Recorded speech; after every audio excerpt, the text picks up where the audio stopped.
যিসকল বন্ধু বান্ধৱীয়ে second সেমিস্টাৰ, fourth সেমিস্টাৰ আৰু সিক্স সেমিস্টাৰ অধ্যয়ন কৰি আছে, তেওঁলোকৰ মনত বিভিন্ন ধৰণৰ কুৱেশ্যন উদয় হৈ আছে আৰু বহুতে কনফিউজ হৈ আছে যে তেওঁলোকৰ এক্সামসমূহ হ'বনে নাই। আৰু যিসকলৰ বেক লাগি আছে তেওঁলোকেও কনফিউজ হৈ আছে যে তেওঁলোকে বেগৰ এক্সামসমূহ দিব পাৰিবনে নাই। সেই সকলোবোৰ কনফিউজ কৰিবলৈ আপোনালোকৰ মাজলৈ এই ভিডিঅ'টো লৈ আহিছোঁ। সেই বন্ধু বান্ধৱীসকল আপোনালোকে ভিডিঅ'টো আৰম্ভণিৰ পৰা আৰু শেষলৈ চাব বুলি আশা কৰিম। তেনেহ'লে বলক প্ৰেমসকল ভিডিঅ'টো আৰম্ভ কৰোঁ।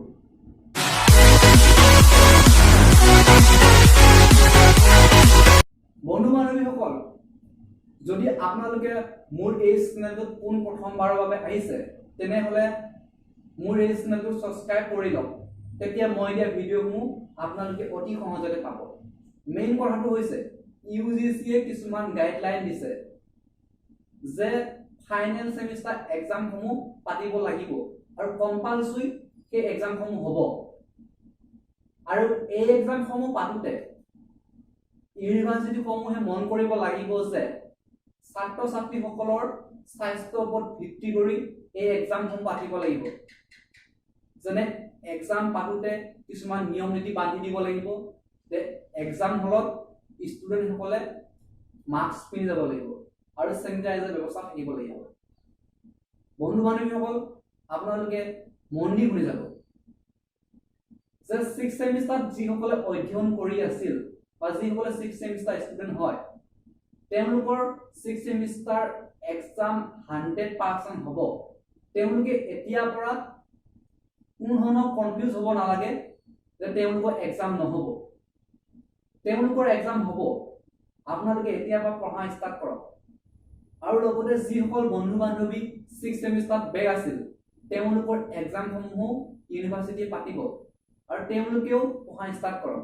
যিসকল সেকেন্ড সেমিস্টাৰ আৰু ফোৰ্থ সেমিস্টাৰ ষ্টুডেণ্ট হয় তেওঁলোকৰ এক্সাম নহয়।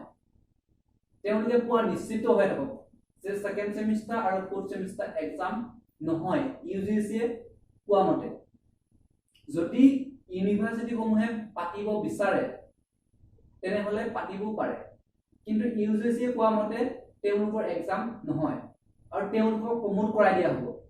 তেওঁলোকৰ যি কেইদিনমান আগত ৰিজাল্ট ঘোষণা কৰি গৈছিল তাৰ ওপৰত ভিত্তি কৰি আৰু হোম এছাইনমেণ্ট দিয়াৰ ওপৰত ভিত্তি কৰি তেওঁলোকক প্ৰমোট কৰাই দিয়া হ'ব, অৰ্থাৎ পাছ কৰাই দিয়া হ'ব।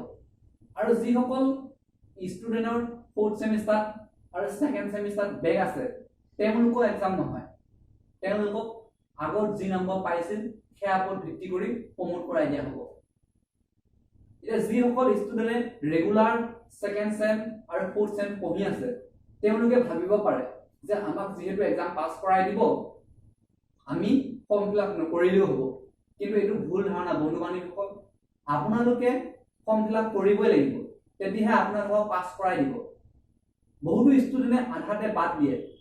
সেইকাৰণে আপোনালোকে পঢ়ি আছে নে বাদ দিল জানিবলৈ কাৰণে আপোনালোকে ফৰ্ম ফিল আপ কৰিব লাগিব।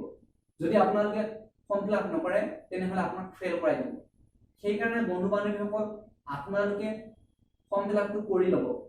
বন্ধু বান্ধৱীসকল শেষত আপোনালোকক এটা স্পষ্টীকৰণ দিওঁ যে যিসকল ৰেগুলাৰ ষ্টুডেণ্ট হয় মানে সেকেন্ড সেমিস্টাৰ আৰু ফোৰ্থ সেমিস্টাৰ হয় তেওঁলোকৰ এক্সাম নহয়। আৰু যিসকল ফাইনেল ইয়াৰত আছে অৰ্থাৎ সিক্স সেমিস্টাৰ আছে অথবা কিছুমানৰ সিক্স সেমিস্টাৰ বেক আছে তেওঁলোকৰ এক্সাম ছেপ্টেম্বৰ 29 তাৰিখৰ ভিতৰত শেষ কৰা হ'ব। সেই বন্ধু বান্ধৱীসকল আপোনালোকে এতিয়াৰ পৰা কোনো ধৰণৰ কনফিউজ হৈ থাকিব নালাগে। আপোনালোকে এতিয়াৰ পৰা পঢ়া ষ্টাৰ্ট কৰক। যদি আপোনালোকে ভিডিঅ'টো চাই ভাল পাইছে তেনেহ'লে লাইক এটা কৰিব আৰু যিমান পাৰে আপোনালোকৰ বন্ধু বান্ধৱীসকলৰ মাজত শ্বেয়াৰ কৰক যাতে সকলোৱে ইয়াৰ বিষয়ে অৱগত হয়। তেনেহ'লে বন্ধু বান্ধৱীসকল আজিলৈ ইমানতে পায়।